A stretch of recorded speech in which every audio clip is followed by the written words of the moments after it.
Dezelle. Thank you for joining us for the Friday Afternoon Songwriting Club today. Happy to have you. Of course. Thanks for having me. Yeah. Happy So to be here. I want to give people a chance to ask some questions as well if they want to. But to get started, I'll just give a little intro. Dezelle is a singer-songwriter here in Los Angeles. She has had her songs featured in film and television. She used to work for Songtrader, which is a music licensing platform. So she knows a lot about that world. And she has a new project coming out next year, which I hope we can hear a little bit more about. And yeah, she's just a wonderful singer-songwriter, has played a lot of shows around LA and all over. So one thing I wanted to ask you was, since you have had so much luck in the world of music licensing and film and television, I'm curious, was that something that you were interested in or that you kind of fell into? How did that happen for you?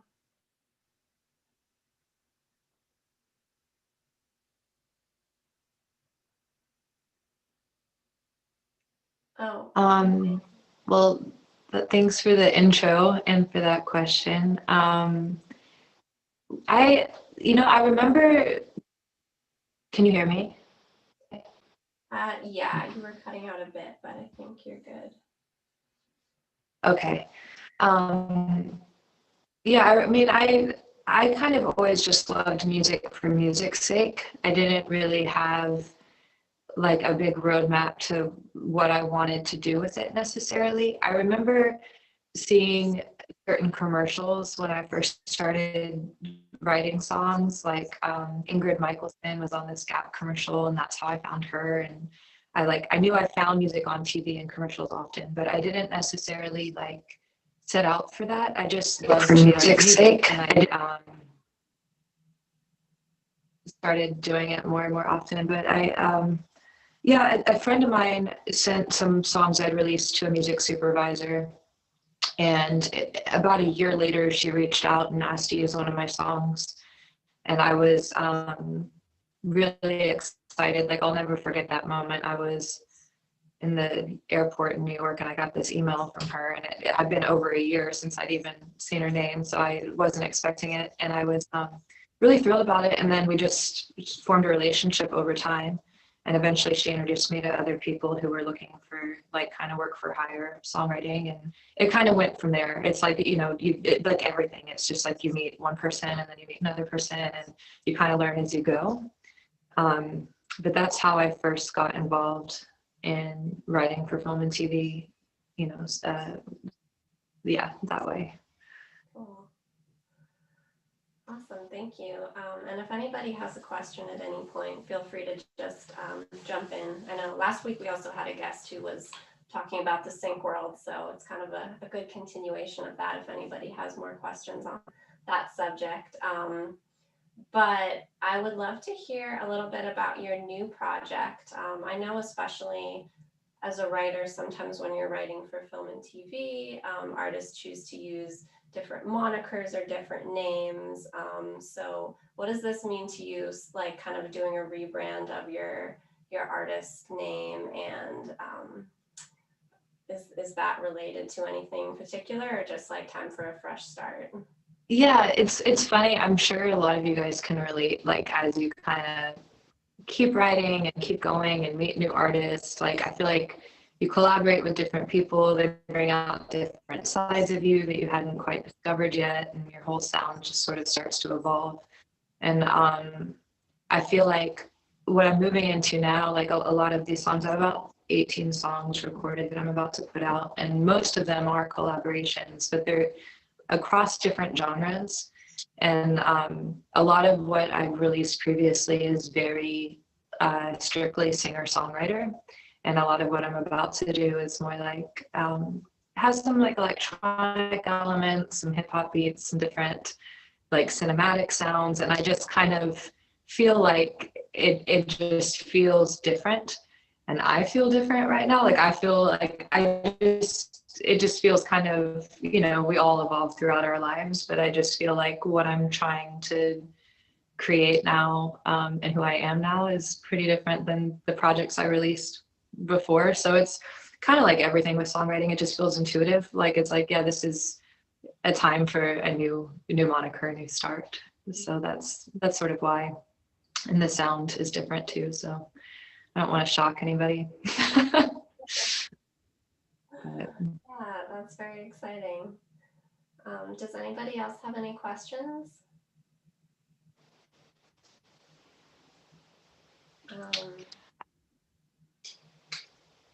I'm curious, did you, since there was so much collaboration on this upcoming project, was that happening this past year? And if so, were there struggles in collaborating or new ways that you found to collaborate in this year? because of it, yeah. It was, yeah, some of this stuff like we had kind of already written, you know, or there like we did parts of it already. Some people I like just we would just decide to like quarantine and then see each other and record. But and then there's been a little more like remote kind of stuff, like just recording the vocals and sending away a file and all that kind of stuff, you know. So a lot of producers are kind of moving to that too, I think, like working remotely. So it's happening. I feel like I've had to kind of try to sharpen my own skills with like recording my own vocals. That's not really something that I was used to. So that's pretty new. But I think it'll change. And I just realized too, like on the sync thing, if you want, maybe it would be helpful. I don't know if any songwriters here are like interested in trying to pursue that, but I can share a couple of tips about how to go about it from when I did work in that world, in case that's helpful. Because my experience wasn't like, my experience was kind of organic, but there are things I've learned along the way that I wish I had known in the beginning. And some of it is pretty just like technical stuff, like always asking a producer for an instrumental, because they're always going to want a WAV file of the instrumental anytime they place your music in film or TV, so that the person can cut it around dialogue and use what they need to. So that was something that I had to go back and be like, hey, do you have an instrumental version? Whereas if you just cut it at the time, it saves a lot of trouble. So that's a big one. Also, on the same note, like kind of knowing the BPMs of the song, because that really, they sometimes will ask for a specific BPM to match the scene. Using words like we is really like in your writing, like if you have a chorus and you're saying I something or you something, you might consider like, what would it sound like with we, because music supervisors just love that word, especially for, it's just inviting the audience in. It works really well for commercials. Also, you know, obviously as a writer, you want to write whatever is true to you, but when you think about like where the song could be used, if you have a choice between using a very specific name or city name or something very specific versus something a little more broad, using something a little more broad or doing a version of it with something a little more broad might make it a little more sync friendly. So like City Lights versus New York City Lights, you know, that kind of thing. Oohs and ahs are really big in sync, and gang vocals are really big in sync. You'll hear words like optimistic and hopeful, or powerful, empowering, things like that. And I'm not a fan of necessarily writing for that purpose. Like, I feel like write whatever your truth is, that's where the reward is. But I just thought those things are kind of, would have been helpful to know, so that when I was making creative decisions, you sort of understand. I don't know. I figure that might be helpful for people if they're looking into that world. Yeah, absolutely. Those are great tips. Oh yeah, Amy? Yeah, I have a question. Do you have any recommendations about how you would go about getting your music in front of the people making decisions about sync deals? Yeah, I think uh, doing some research like about like if there are kind of more like libraries, various like methods of doing that. So somewhere like Songtrader, you can just upload your music. Somewhere like Secret Road, I think it's a little different. It's a little more boutique like, but you can look into like, Create Music Group. There are a few different represent like licensing representation groups like that, and they all have kind of various points of entry and different like deals. Like they'll take different cuts. But I think if you want to go to music supervisors directly, that's always a really good route too, because no one's taking a cut, and they're good relationships to form. And one recommendation for that is they'll often like kind of speak at different events, things like this or songwriting schools and kind of going to hear them talk and then following up. They'll usually give their email address in those conversations. And then if you just kind of quickly after be like, hey, I saw you speak, here are a couple of my songs.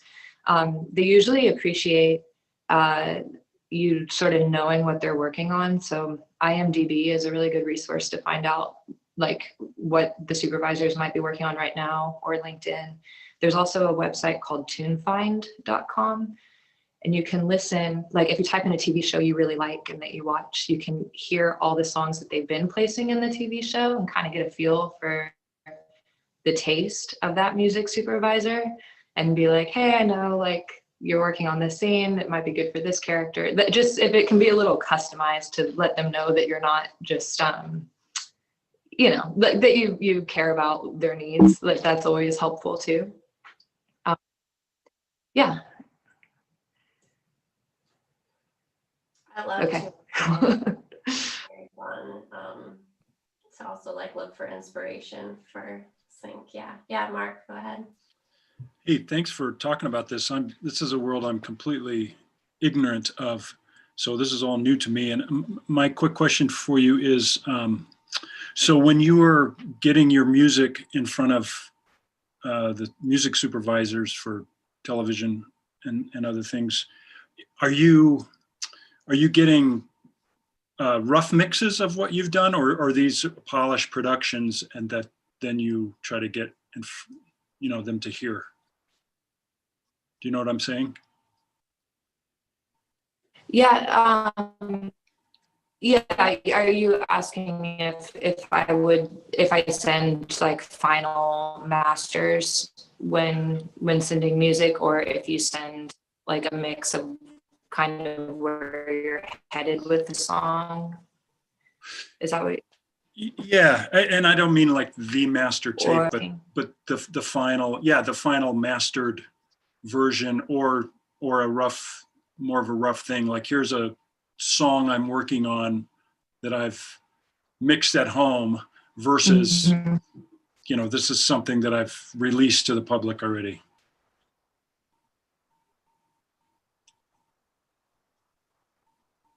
Yeah, that's a really good question. I would advise unless you're like really close with the music supervisor and they're familiar with your work already, I would only send them finished products, like final mastered versions, like broadcast quality, ready to go, just because as they're getting to know you and your work, you kind of want to put your best foot forward.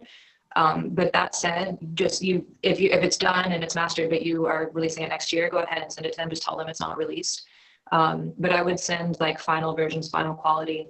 The only time I would maybe send something that's in the works is if it was more of a work for hire situation, or someone I knew really well, where I was like, hey, I'm working on this song. I don't know, it could be a fit for something you're working on. Do you have any feedback for me as I finish it? Or if they send me a brief and they are like, we're looking for a song sort of like this, I might send them a mix and be like, is this, do you have any feedback? Is this on track? But in first establishing that relationship, I would send like best of best, ready to go kind of final versions. Does that help? Yeah, absolutely. Thank you. Yeah, sure. Of course. Awesome. I would also say that, obviously you want to put out you know, give them the highest quality piece, but I feel like a lot of your music, Carolyn, definitely still has a simplicity though, as far as the production and the arrangement. So would you say that simplicity can also be a benefit in some cases for what people are looking for? Sure. Yeah, I think it completely depends on sort of what they're looking for, you know, because sometimes they'll want just organic, simple singer-songwriter with builds and driving beats and electronic and something, you know, it's just kind of just depends on the project and what they're looking for. So, yeah, it just totally depends on the vibe. Like a Hallmark Christmas movie is going to be different than an advertisement or a trailer, you know, because it's funny too, like you start to kind of pay attention when you're thinking about sync, like to what is being used. Like when you watch, I love the show This Is Us, I always notice the music. But I'll also notice like in trailers before when I go to the movies, like it's always just like big, you know, and like almost scary sounding. And there seem to be trends, like right now seems to be like a lot of covers that are trailerized, so like almost spooky sounding covers of old songs with like these big electro soundscapes, and those seem to be doing really well right now for trailers and stuff. Like Lorde just covered a song from the 80s, Everybody Wants to Rule the World, and like her version of that, if you listen to that, that's like kind of trending right now, like it seems. So it's different always, you know, depending on the project. And but yeah, simple can be good too. For sure. Awesome. Yeah, it's fun to just start paying attention to, and I think that's one of the best things to do if you're interested in it, is just to like, yeah, listen to what's trending, what's popular, what's playing at the end of movies and shows. Yeah. Well, thank you so much for joining us, Carolyn. We're gonna have to finish up here, and I think maybe Amy had something she was gonna share too. Is that right, Gary? Yeah, totally. Amy Shelley's on the call. She's starting the drum tracks, next round of drum tracks this week. You want to say a couple words, Amy, about it? Sure. Yep. Next week it starts. Classes on Wednesday evenings, 8:30 to 10 Eastern time. And registration closes next Tuesday, but if you're interested, you can head to Golden Lotus Studio right now to register. But it's basically just a lot of fun, learning how to make your own DIY accompaniment tracks for your songs at home. And it's open and available to everyone. So if you have experience with drums already, we'll be able to incorporate that. And if you have never hit anything with a stick or a pen, we can start from there too. So. Awesome. And thank you, Amy. Thank you, Dezelle. Thank you, Sienna.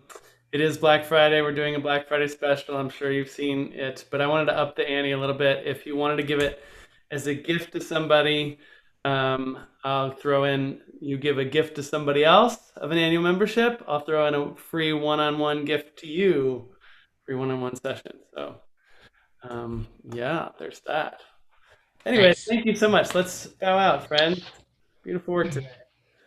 Hold. Feel. Together we bow. Give.